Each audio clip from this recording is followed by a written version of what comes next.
Thanks, folks, for joining us. And I just appreciate how um, the lesson on Mary will kind of dovetail with some of the stuff that I had planned to talk about tonight, and hopefully just some of the stuff that we can work on together. My name's Eric. Among other things, I teach religion and ethics at the University of Virginia. So I am a professor. I'm not planning an exam at the end of this workshop, Thank you. but I do want, if you're able to get a pen and paper, something to write on, some way to be able to put down some thoughts. I'm hoping that we can spend some time doing some reflective writing and then hopefully sharing some of that after I talk a little bit about hospitality. Um, we've been talking about theological virtues for faith, hope, and love. And obviously, we're talking about love today. We had some great intro music for that. Um, and I think probably when we think about loving neighbors, often, especially neighbors in need, we might primarily think of giving, of donating or providing in some way.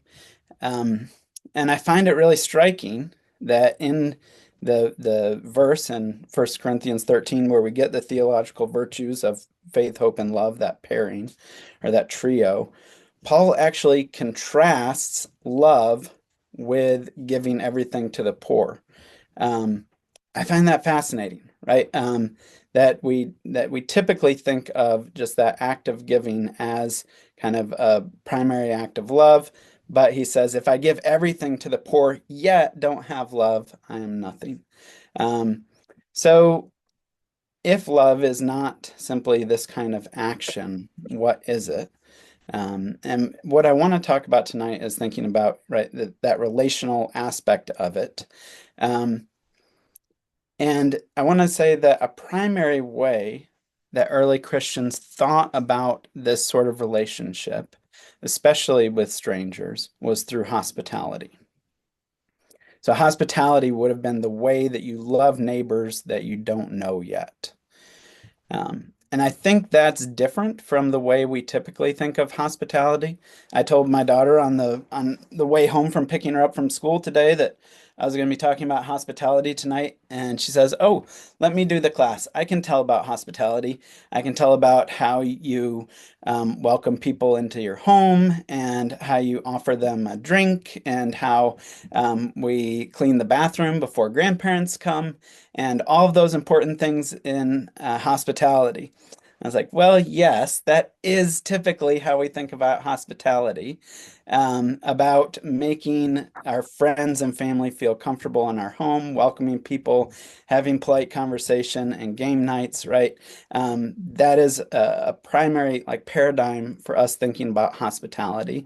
Or we think about like the hospitality industry. We might think about hotels and resorts and restaurants and things like that, right? That is typically how we think about hospitality.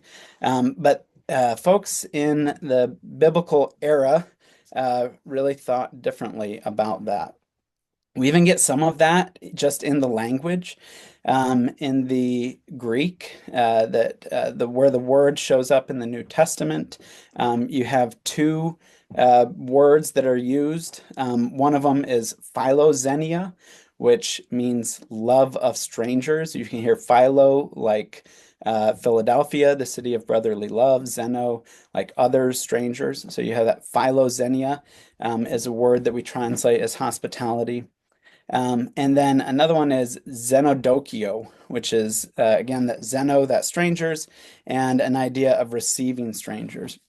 And those words don't show up a ton in the New Testament, but I think the concept, this idea of welcoming folks from the outside, actually shows up a lot.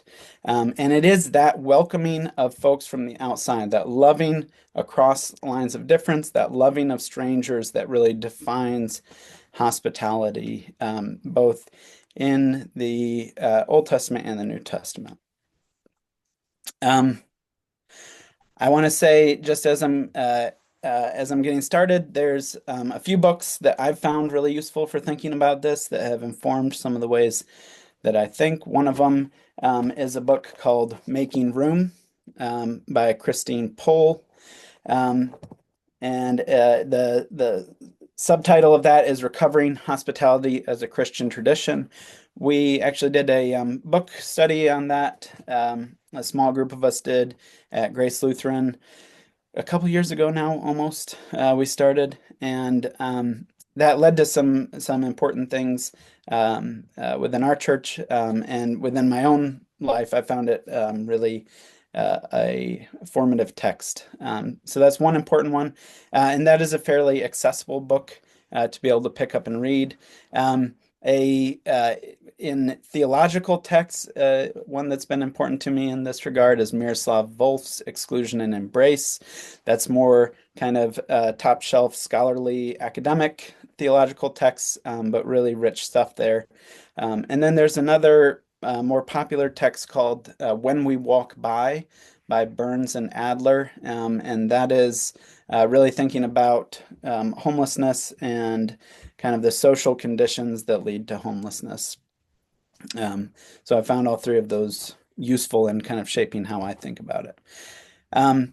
What I'm going to do, time permitting, is think about kind of make the case that hospitality is really central aspect that we see in Scripture, and then move to thinking briefly about how important it was for the early church, and then talk briefly about kind of the theological principle of hospitality, and do all that and leave plenty of time for us to have lots of good conversation and do a little reflective writing.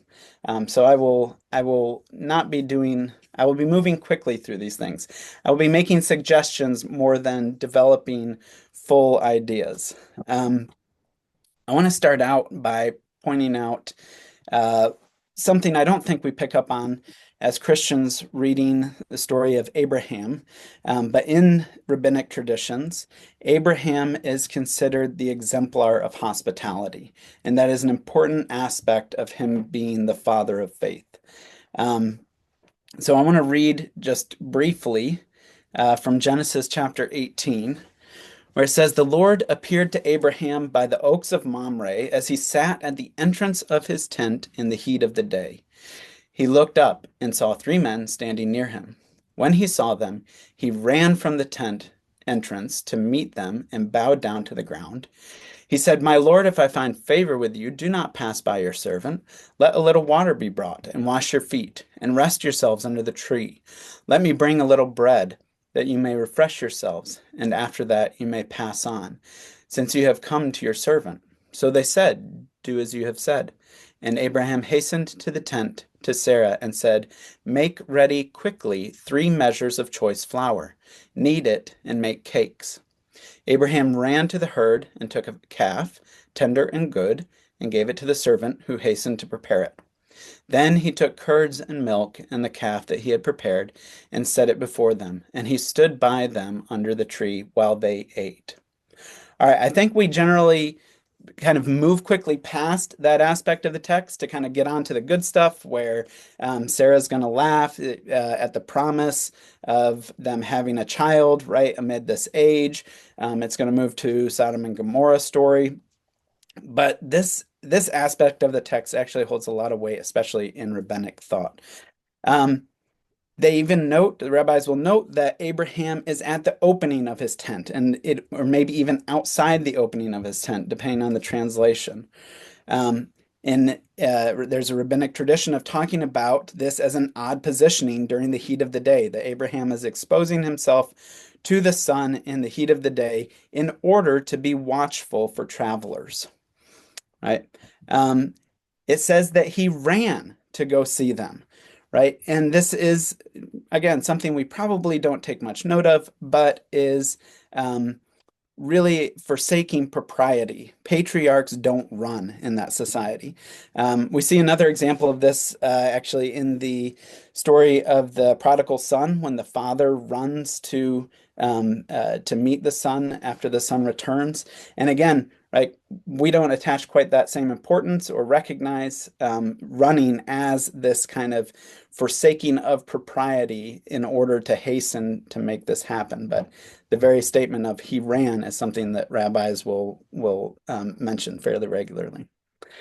We don't notice maybe the 3 measures of flour, right? We might think of 3 cups of flour to make a nice loaf of bread, but 3 measures of flour is more like a bushel of flour, right? It's enough flour to make something like 50 loaves of bread. This is beyond all excess, right? This is why I actually love the pairing of thinking about this text in with what we're just reading about with the anointing by Mary, right? That excess of what she did, right? Abraham is lavishing that same kind of excess on his on these guests that have come, right? You have the 3 measures of flour, you have the slaughtering of a calf, right? This is something only done at the highest celebrations, along with all the fixings, right? Think of like preparing the most lavish of lavish feasts for these three visitors that have come along the road. And then Abraham stands by while they eat. All right, so this is like the paradigm of the father of faith, displaying hospitality beyond all reason. It connects hospitality to the presence of God. It doesn't seem that Abraham initially knows that the 3 men are from God. At the beginning of the text, though, he seems to become aware of that later in the text. And then we have this immediate juxtaposition between the actions of Abraham and the actions of Sodom, right? Where Sodom, the outcry of the city of Sodom has come up to the Lord, and it's the outcry of strangers against an inhospitable city, right? Whereas Abraham has treated these 3 men with hospitality beyond all excess, the city fails to provide basic protection for the travelers when they enter the city, right? So you have this purposeful juxtaposition of hospitality between these 2 groups here. All right, so um, uh, quickly through Abraham. Also, I'll note in the law, we have Leviticus 19. So that was the story of Abraham there is in Genesis 18 if you want to spend more time with it. In the law, we have this this ideal of hospitality reiterated in Leviticus 19, verse 33 and 34. It says, "When an alien resides with you in your land, you shall not oppress the alien. The alien who resides with you shall be to you as the citizen among you. You shall love the alien as yourself, for you were aliens in the land of Egypt. I am the Lord your God." Right? So it's this idea of strangers welcoming strangers. Um, you welcome these people from the outside because you yourselves were aliens, and I saved you out of Egypt. Right? We could spend a lot of time going through verses in the New Testament, thinking about different places where Jesus welcomes people in, where other New Testament writers will talk about offering hospitality. I want to just mention in the Gospel of Luke, chapter 14, we have this statement right before the parable of the great dinner, where Jesus says, he said also to the one who had invited him, right? So he's saying this to somebody who's invited him. When you give a lunch or a dinner, do not invite your friends or brothers and sisters, or your relatives or rich neighbors, in case they might invite you in return, and you would be repaid. But when you give a banquet, invite the poor, the crippled, the lame, and the blind, and you will be blessed because they cannot repay you, for you will be repaid in the resurrection of the righteous. And what follows that is the story that Jesus tells about preparing a dinner and inviting a whole bunch of people. Those people say they don't come, right? And then eventually it says, open the doors to everybody, right? Bring the poor, bring the crippled, bring the blind, bring the lame, and fill the banquet hall. Right? We have these images of great banquets in the New Testament where the honored guests are those who have been dishonored by society, right? It's this radical welcome of outsiders that announces the kingdom. And it's actually just after the anointing of where Mary anoints Jesus' feet in the Gospel of John, so this would be in chapter 12, where you have Philip bringing some Greeks to Jesus. And it's this fascinating statement where it says, now among those who went up to worship at the festival were some of the Greeks. They came to Philip, who was from Bethsaida in Galilee, and they said to him, Sir, we wish to see Jesus. Philip went and told Andrew, and then Andrew and Philip went and told Jesus. And Jesus answered them, the hour has come for the Son of Man to be glorified. There's this whole division in John where you have kind of the book of signs, the book of wonders, and this crux between them. And this is the moment where Jesus' mission changes in John. And it's when these outside Greeks come in to see Jesus. It's the response of Jesus in this moment seems absurd. It's like, hey, these guys want to see you, right? These Greeks want to see you. And Jesus says, the hour has come now, right? And if we're not listening closely, we might miss the fact that, well, these are the folks from the outside, right? These are folks that are not within, have not been within the kingdom, right? These are the nations, the peoples from the outside, the Gentiles, right? And when they want to come to see Jesus, Jesus says, now, this is it. The hour has come for the Son of Man to be glorified. All right, I think that's fascinating. And after talking about Mary, it got me thinking about that. All right, so some very quick verses there about what was going on. Some of the things we see um, in the biblical witness. I also want to say that in Christian history, in the early church, we really have hospitality as an essential feature of the church. Now, hospitality was an important part of the ancient world more broadly. There weren't a lot of hotels and restaurants, right? If you were traveling or you were away from home, you were going to rely on hospitality that was part of the social fabric, right? But there was a real difference in how Christians offered hospitality.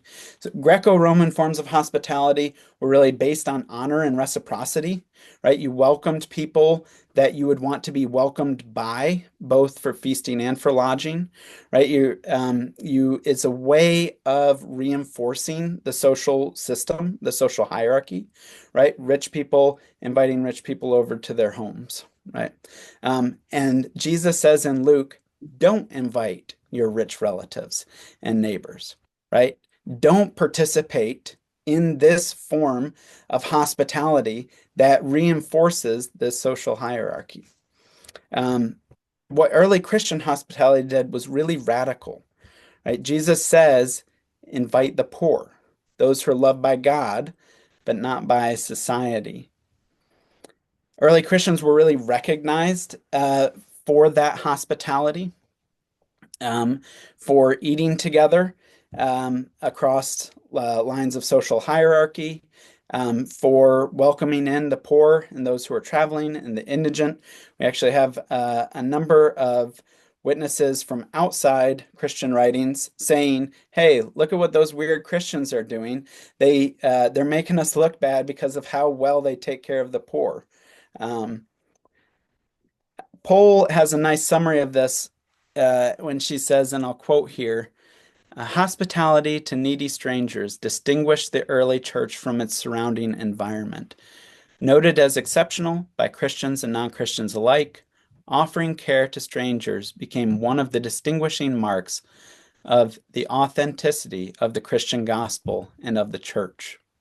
Writings from the first 5 centuries demonstrate the importance of hospitality in defining the church as a universal community, in denying the significance of the status boundaries and distinctions of the larger society, in recognizing the value of every person and in providing practical care for the poor, stranger, and the sick.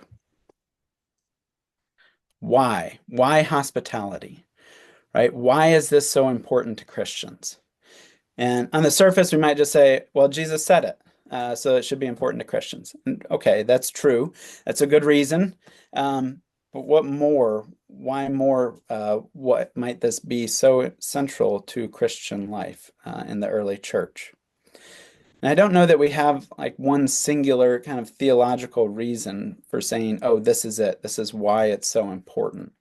I think a couple features we see. One is just this idea that we have really centrally in places like Matthew 25, where we have this, what we sometimes call a preferential option for the poor, this idea that God really identifies with those in need and saying, whatever you have done for the least of these, my brothers and sisters, you have done for me. Right? God really identifies with those in need and says that kindness to neighbors in need is in fact kindness to God. And the inverse of that, that those in need reveal God to us. And this is a theme I think we see going all the way back to Abraham, where we see this idea of seeing God in offering hospitality. Right?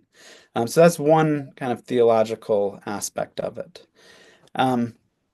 But another, I think, is that God's kingdom is this vision of shalom, right, that really upends the societal structures that are oppressive. So ways that some people are valued less and some people are valued more within society, and the way society is does that and holds those values in place, right? The kingdom really seems to be continually upending that. So Jesus and other New Testament writers are often presenting visions of the kingdom where social rules about who is important and valuable are kind of turned upside down. Think about the Beatitudes, right? Blessed are the poor, blessed are the meek, and so on, right? The kingdom is the place where those whose society failed to value were brought into community and valued as children. And often these visions of the kingdom community happen around practices of hospitality. We have miraculous feedings, we have parables about banquets, we have the Last Supper, right? And the Eucharist itself is this feast that both foreshadows and brings about the kingdom. Hospitality, I think, does more than provide a meal. Right? It establishes relationships that can counteract those oppressive systems within society. Providing meals is important, right? But as Paul says, without love, it's nothing. Um, I think practically that says something about what we do as churches and what we do in our lives. I want to spend a little bit of time thinking about that. Let me see, how are we doing on time? Um, Not nearly enough, but I want to take just 5 minutes. If you have your paper, you have your pencil, um, say you are convinced, right? Even if you're not yet, imagine you are convinced that hospitality is actually a central Christian practice, that it is centrally important to the mission of the kingdom, right? Um, what would you do, right, if you were convinced? And I have a couple questions to help us sort of think about this. The first one is thinking about how things are right now, right? So here's the question. How do your current patterns of life, like where you live, what you do, right? How do those patterns of life insulate us from encountering others who need hospitality, right? Do you have relationships with people who are on the margins? If so, very practically, I'd be interested to know how have those formed, right? And if not, if you don't currently have relationships with people who are on the margins of society, why not? What keeps those relationships from forming? So I want to spend a few minutes thinking about that and writing. We'll take maybe, I have to watch time here.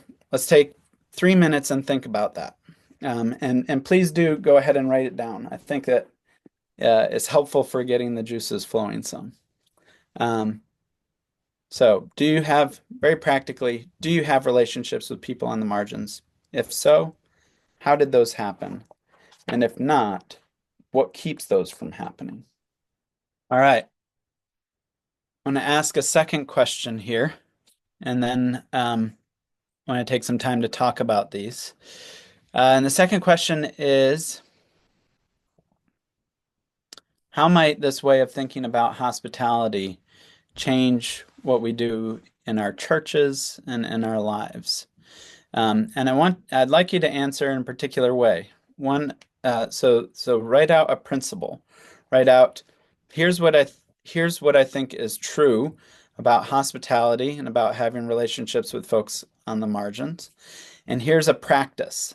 So a two-part question. Here is something that I might actually be able to do to to engage in those kind of relationships. Right? So the principle, here's what I think is good or right or true, right? And then the about hospitality, about relationships, about loving neighbors, loving strangers. And then the practice. Here is something that I might actually try to do. Let's take a minute to think about that. As usual, I have spoke too long and probably too fast. And I would love to hear some ideas folks have in terms of do you have relationships with folks on the margins? How have those formed? What do you think? What are some practices that might be useful that you came up with? Eric, if I can talk a few minutes about what we've done at Grace. Sure. Eric, after Eric did the book study, which I did not participate in, he has started having meals on Wednesday night for people in the church to come and for people outside of the church to come. Many of them are homeless or are homeless at certain times. It's helped to foster relationships with those that live on the margins, with those that have needs. Some of them have been able to get employment. Some of them have been able to get housing as a result of having those meals and talking with people. I have worked with one lady that comes early and helps me out in the kitchen. So I've learned to know her and some others that come. I work 2 days a week in a homeless shelter for women and children. So through that in itself has helped me to learn to love these people as well. Yeah. Thanks, Donna. Yeah, I'll say that meal definitely came out of the book study we did, and one of the things that one of the practices that we were intentional about was that it would be a meal we ate together and Right. not a meal where we serve them, right? Kind of structure. Because it seems like that not just that providing sustenance, but actually eating together was a central aspect of hospitality, being able to do that kingdom work. And some of them have learned to, some of them even bring food themselves, which we do not ask them to do that. And some of them come and help regularly and help us set up and clean up afterwards. So that's been a good thing too for us and for them. That's great. Up here at the parish here in Rural Retreat, we have Katie's Pantry. And Ed and I are just talking about it. And we feel really good when we make contributions to Katie's Pantry. And a number of us will go up there and on certain days put food in the pantry. And we feel so good. But just listening tonight, we don't know these people. And I think it would be a really wonderful thing if we could form a relationship with them, but it's just really not convenient. That means we would have to do more than go up there. We do it on Monday mornings. And hey, that's great. But then, oh, we have to do more. So I think forming a relationship with these people is definitely we need to go further. I love the idea of the dinner on Wednesday nights that Grace does. And one other thing, there was this particular guy that would walk down to the library every morning for a couple of years. And, I would always say hi to him, but he was a little strange. Okay. I don't know what he thought of me. He probably thought the same thing. But anyway, I spoke to him several times through the years. And this is one particular time we met at the intersection of our street. And so he actually started talking with me, and he shared, things about him that I, was really amazed to learn. But the fact that uh, it just happened that I made the overture just by saying hi to him, and he finally trusted me enough to share. And so, but sometimes it's scary about some of these people. Do we feel safe enough to say something to them? Or, something might happen to us if we do that. Okay. I think you point out there's a good point there, right? That something might happen, right? That these are transformative practices, right? That they are not safe if we want to stay comfortable and unbothered, right? I was late picking up my daughter this evening because as I drove by, I saw Dougie jumping into a dumpster. I stopped by and said, "Hi, Dougie. How you doing? Haven't heard from you in a while because his phone's been dead." Um, and that's one of the practices in my own life is I find that being in a hurry generally makes folks with needs into a hassle, right? Um, and that's one of the things I wrote as my practice, right? Being less hurried, right, is a is something I could do, right, to keep people from who have needs and who need time from feeling like an imposition or a hurry or a hassle. It looks like we have 100 seconds left. Does anybody else have any thoughts? I have a story, but it's longer than 95 seconds. But it was a relationship thrust upon my husband and I about a year ago when our granddaughter, going through puberty, was experiencing gender dysphoria. So I just want to throw out those folks that are transgender in our society. We do have a fear of them. To welcome them, we tend to judge them. I just want to say they need love. Oh, thank you for sharing that. Appreciate it.